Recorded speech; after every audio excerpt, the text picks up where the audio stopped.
My name is Job Ebenezer. I am a retired professor of engineering. I've been working on urban agriculture for the last 16 years.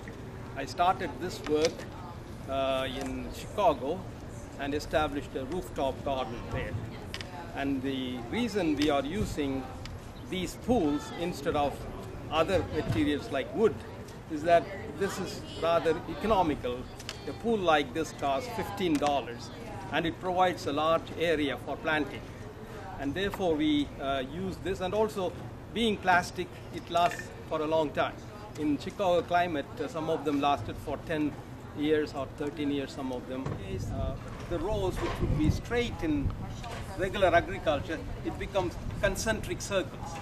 So we are able to plant the things that climb, like cucumber, melon and others, at the edge, so that you can train them to go outside of the pool, so they won't occupy any soil inside.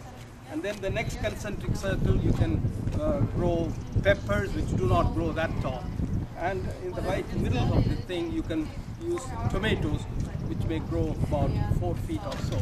So we will have to, of course, give them some trellis or cages to hold them in the place. Now, if you use this on the rooftop of buildings, you also create an insulation between the concrete and the sun.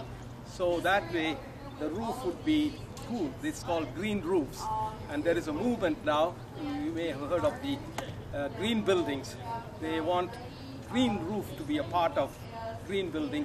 And instead of going and buying very expensive medium, it costs quite a lot per ton, you can use this to cool down the building.